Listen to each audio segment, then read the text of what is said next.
Ask मुफ्ती तारिक मसूद। गर्दो गुबार हलक में चला जाए तो रोज़े का हुक्म। गर्दो गुबार हलक में जाने से रोज़ा टूट जाता है या नहीं और इसका पता कैसे चलेगा। दानियाल अमीन कराची से। दानियाल अमीन साहब, कराची में तो गर्दो गुबार ही हलक में जाता है, पकोड़े तो बाद में जाते हैं। सारा दिन रोज़ेदार के मुंह में गर्दो गुबार धूल मिट्टी ही जाती है। अगर गर्दो गुबार के मुंह में जाने से रोज़ा टूट जाता तो कराची में किसी का भी रोज़ा ना होता।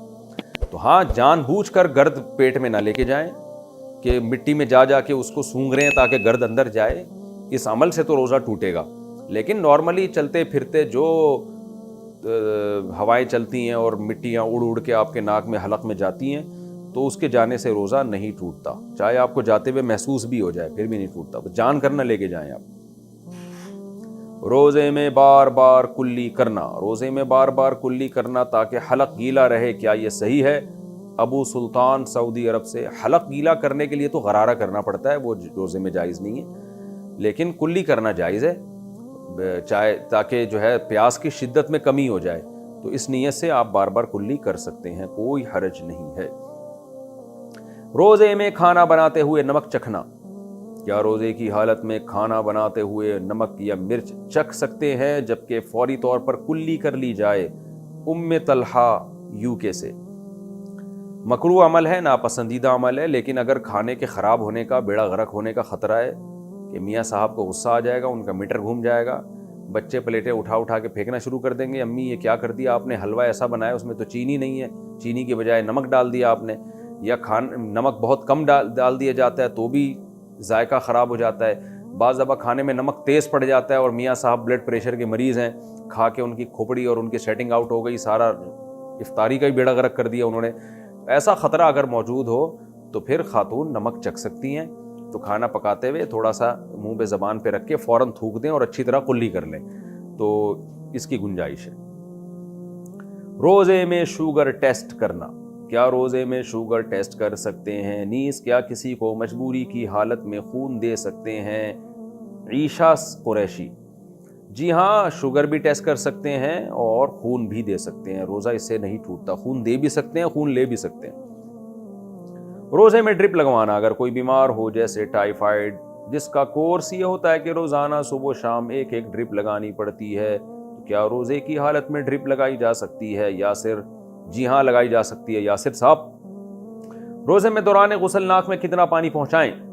एक आलिम ने फरमाया कि गुस्ल वाजिब हो तो रोज़े में भी नाक की नरम हड्डी तक पानी पहुँचाना फ़र्ज़ है, और एक आलिम ने कहा कि रोज़े में पानी नाक की नरम हड्डी तक ना पहुँचाना मसनून है। तो इसमें सही तरीका क्या है? नाक की नरम हड्डी तक तो पानी पहुँचाना लाजमी है ना, तो चाहे रोज़ा हो या ना हो, जब गुस्ल फ़र्ज़ है आप पर तो हल्का सा पानी को अंदर लेके जाएं, वो नाक की नरम हड्डी तक आराम से पहुँच जाता है। बहुत ज़्यादा ज़ोर ना लगाएं। वहमी लोग ज़ोर लगा के दिमाग में पानी पहुँचा देते हैं, तो हल्का सा बस खींच लें, इससे आराम से पानी पहुँच जाता है। वहम ना करें इसमें। रोज़ा रखने की दुआ का हुक्म। रोज़ा रखने की जो दुआ मशहूर है वो भी सौमी गदिन नवैतु मिन शहरी रमज़ान। क्या ये दुआ हदीस से साबित है? हमीद खान, नहीं जी, हदीस से साबित नहीं है, बस दिल में इतनी नीयत काफ़ी है कि मैं रोज़ा रख रहा हूँ। इस्तिहाज़ा में रोज़े और नमाज का हुक्म। हैज़ की कम से कम मुद्दत 3 दिन 3 रात है और ज़्यादा से ज़्यादा मुद्दत 10 दिन 10 रात है। इस मुद्दत में रोज़ा नहीं रखते। अब अगर किसी को 10 दिन से ज़्यादा ब्लीडिंग हो, खून आए, तो इस सूरत में रोज़ा और नमाज का क्या हुक्म है? मोहम्मद हुसैन कश्मीर से। किसी खातून को अगर 10 दिन से भी ज़्यादा ब्लीडिंग हो रही है तो वो रोज़ा भी रखेंगी और नमाज भी पढ़ेंगी, क्योंकि हैज़ 10 दिन से ज़्यादा नहीं हो सकता। तो रोज़े का तो हुक्म यही है कि 10 दिनों के बाद वो रोज़ा रखना शुरू कर देंगी, और तमाम रोज़ों की क़ज़ा तो उन्होंने जो हैज़ की हालत में छूटे हैं वो तो वैसे ही ईद के बाद करनी है। नमाज में ये होता है कि जो हैज़ के अय्याम में औरत की नमाज़ें छूटी हैं वो उस पर लाजिम नहीं होती, तो उसमें ये करना है कि किसी खातून को मिसाल के तौर पर पिछले महीने 6 दिन ब्लीडिंग हुई, 6 दिन खून आया, तो अगले महीने अब रमज़ान आ गया है, उसको 6 दिन खून आया तो ठीक है, 6 दिन तो नमाज भी नहीं, रोज़ा भी नहीं। 7वें दिन भी खून आया तो सब्र करेंगी वो खातून। 8वें दिन भी खून आया, 9वें दिन भी खून आया, और 10 दिन कंप्लीट होने से पहले खून बंद हो गया, تو اس کا مطلب یہ ہے کہ اب ان کو 9 دن سے زیادہ خون آیا ہے اور 10 دن سے کم آیا ہے، تو یہی سارے دن حیض کے شمار ہوں گے اور ان کو اب نماز قضا کرنے کی ضرورت نہیں ہے۔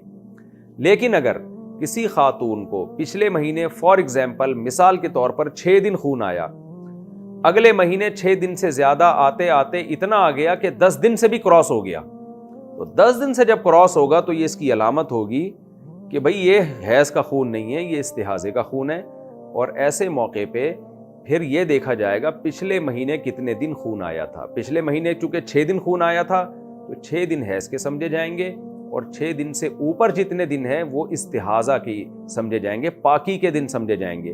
لہذا اس میں جو نمازیں انہوں نے چھوڑی تھی ان کی قضا کرنی پڑے گی ان کو۔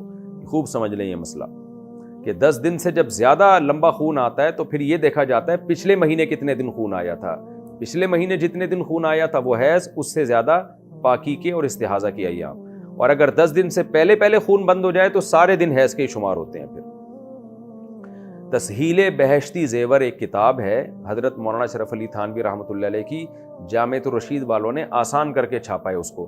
وہ کتاب ہر گھر کی ضرورت ہے، اس میں خواتین حیض و نفاس کے مسائل پڑھیں، اور مردوں کے مسائل بھی ہیں، خواتین کے مسائل بھی ہیں۔ پہلے وہ بہت مشکل تھی، اب بہت آسان کر کے چھاپی ہے، اس میں یہ تمام مسائل آپ کو پتہ چل جائیں گے۔ آج کل ہماری خواتین کو بالکل بھی حیض و نفاس کے مسائل نہیں پتہ ہوتے، نمازیں ضائع ہوتی ہیں، روزے ضائع ہوتے ہیں، بڑے مسائل ہوتے ہیں اس میں۔